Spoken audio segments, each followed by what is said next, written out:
Dave Fanning on 2FM.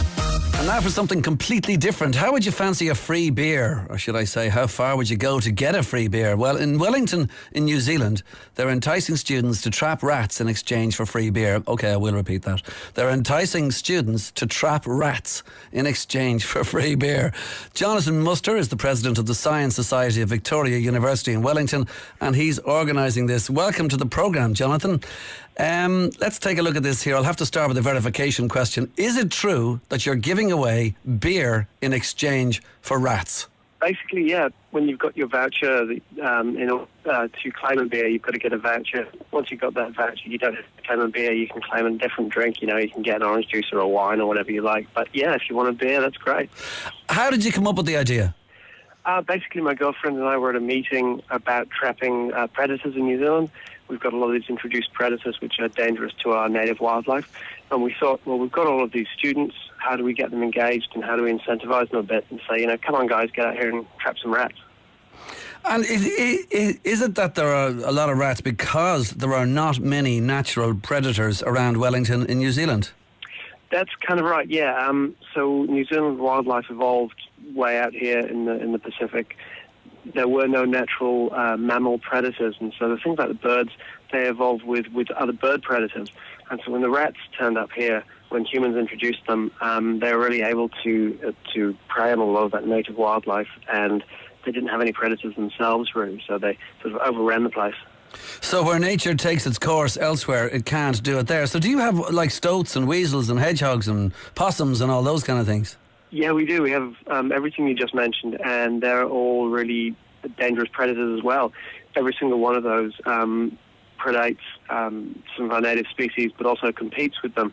And so we have programs to trap and try to... ultimately, we'd love to eradicate all of those from the whole of New Zealand.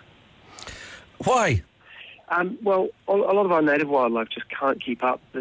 Competition doesn't work. And so we've got a lot of native birds, things like our kiwi, which is obviously a national icon, flightless bird. It just can't fly away from a stoat or a weasel.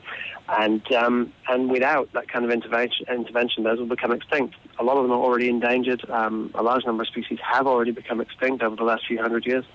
And if I came along to the Science Society of Victoria University in Wellington with a dead stoat, would you give me a voucher for a free beer? Yeah, we'd give you a voucher for a stout. We'd love to have you. It'd be great. But basically anything up from a rat. So we can't give it for mice because they're not as damaging and they're a lot. It's easy to catch a lot of mice.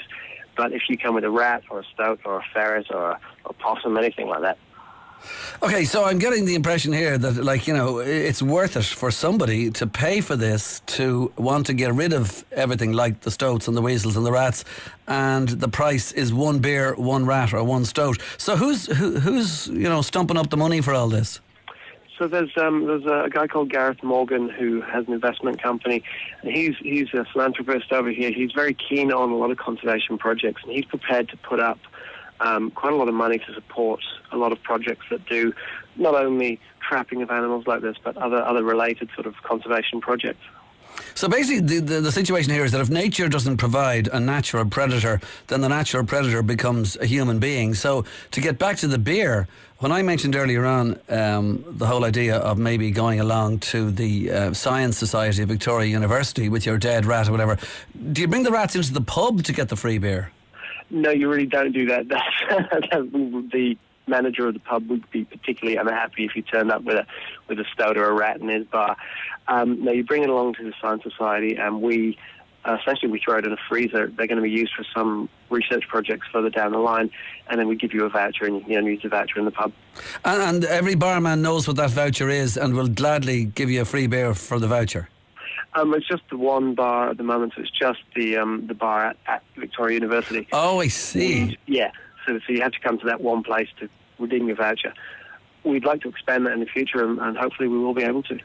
All right, okay. So, when you say, research projects, are we talking stoats, weasels, hedgehogs and possums and rats for research? Or do you not just sort of, incinerate them, get rid of them? We're mostly getting rats, and so with the others we haven't thought about it too much. But with rats, there are some projects that are going to do things like try and look at how big the population is and how it breeds, look at those population dynamics using genetics.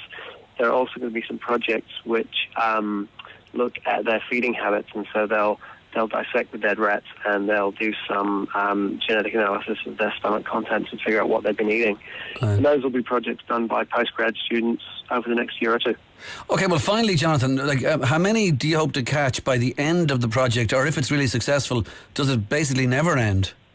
Yeah, well, I mean, we're running for 6 weeks initially, and one of the things that we never knew setting out into this is how many rats would come in. We've been going for, officially we've been going for about a week. We've just reached the 10 rat mark, which isn't that many, but that's quite a good thing, really. We don't want to be pulling in hundreds of rats. It tells us that the control that's already in place, people out there trapping and poisoning and that kind of thing, is doing quite a good job. There aren't a huge number of rats around. So, yeah, we're just at the 10 mark at the moment. We'll see how we go. The more the better, really. All right, well, listen, good luck with it, Jonathan. Jonathan Muster is from the Science Society of Victoria University in Wellington. And thanks a million for talking to us in the programme this morning. Thank you very much.